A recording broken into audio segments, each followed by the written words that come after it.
is something we all go through, especially these days. Who's not angry? Well, I'm going to give you very amazing tools from coaching so you can use in your daily life so you can just ease the anger.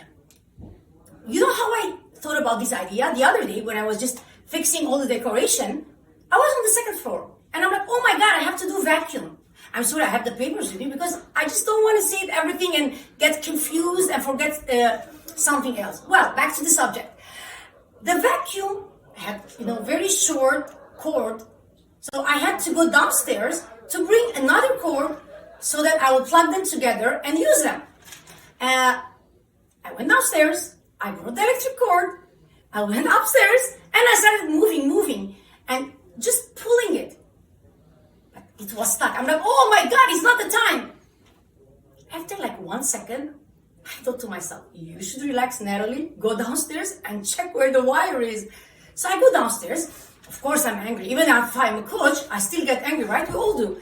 So I go downstairs and I see it's stuck. The plug of the electric wire is stuck between the door from inside part to the outside part. So I took it out and I brought it upstairs. Everything was fine. I did the vacuum. And I just realized something.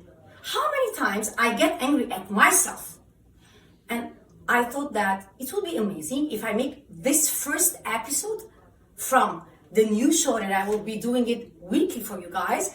And I'm going to share tools related to experiences and things in your life about anger. Not any anger. There are a lot of angers. You got to go there in the coming episodes. But this first one is about your self-anger. So a lot of times they say to us, don't get angry. We get angry, we get sick, we get angry, we just get frustrated, we get angry, we just argue with others. We have social issues, medical issues, physical issues. Regardless, we're just not talking about everything which is going on in the world affects us today also. So one thing we could do is, before going to the tools, is the questions we have to ask to ourselves. What are the questions? Questions that can help us not to concentrate on our anger. What is making me angry? This is the question. And the second one is like, okay, I wrote that down, that's fine. You get used to me. What is making me be angry at this thing? Is it really related to this thing itself? These two questions, keep them in mind. And I'm going to tell you that it is very important to know that it's not only me, and a lot of people say, I was like the other day, I was reading, it was also in the Bible. It says that, be ye angry not and sin, let not the sun go down on your wrath. So be ye angry and not sin. Let not the sun go down on your wrath. It's from the Bible. Okay, I'm going now to the Elton John song, but I have to come back and snap it to reality. Because it says like, when you're angry, you sin. It doesn't mean that we sin, but of course we sin because we curse, we argue, and even if we hurt ourselves, it's like something we shouldn't do, right? Going to that reaction of anger, we get frustration and arguments, and a lot of times we drive very fast and we get accidents, right? And I think that now is the time to tell you about the tools, right? Okay, ready?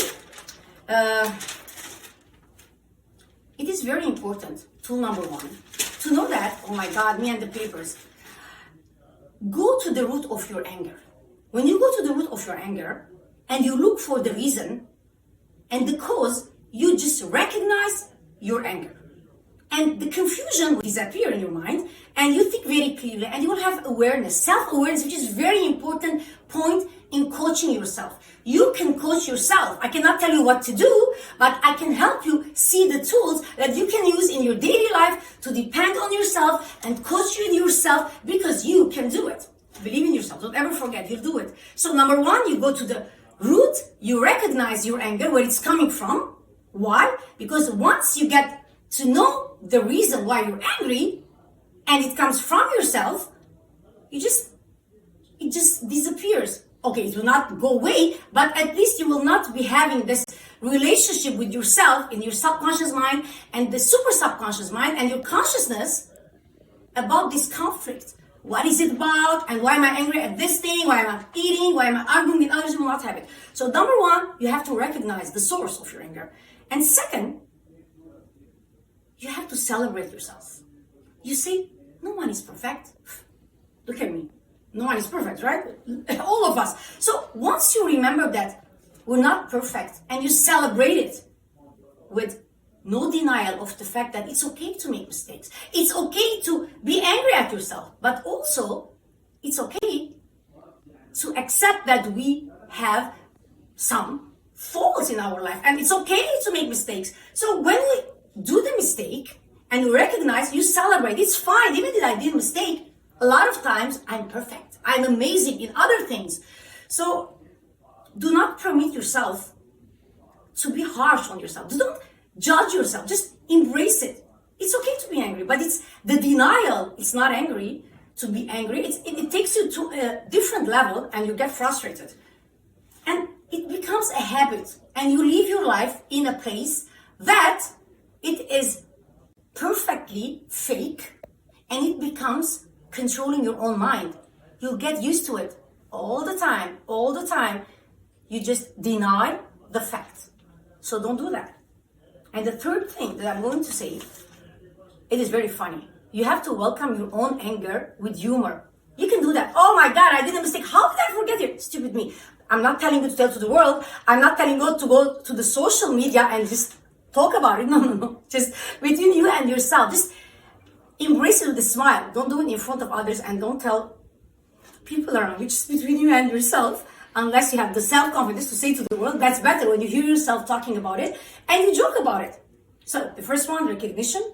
The second one, to know that everybody does mistakes and nobody's perfect and to dwell on it. And the third one is to welcome your anger with humor. So do not try to be someone who forgives others and not himself or herself. The most important thing, I think that it's Christmas. And I think that my frustration for the decoration was okay because of the vacuum, the cord, the electric cord. I just realized that I have to go with this concept today. The most important thing in life is to know that we have a lot of reasons to be angry. Life is already weighing us down with a lot of frustrations. The one thing we can do is not denying, not judging ourselves, embracing ourselves the way we are and saying, it's okay. I'm angry at myself, but that's fine. It will pass. Don't let be a period of time between your anger and finding the solution. Just do it right away. What is the source of my anger? It's me. That's fine. I can do mistakes. Don't dwell. Don't let be a gap between accepting the anger and the timing of the anger. So there is no excuses to judge yourself. My concept today is to know that when you coach your mind, when you coach yourself, and you will be having the self-awareness and you will be accepting the facts, you will be taking responsibility of what you're doing and you make a choice. So why don't you make this Christmas about yourself and promise yourself, as you forgive a lot of people around you, make this Christmas about you and forgiving yourself and saying to yourself how precious you are, because you are, and every one of you is valuable. Value yourself and Merry Christmas.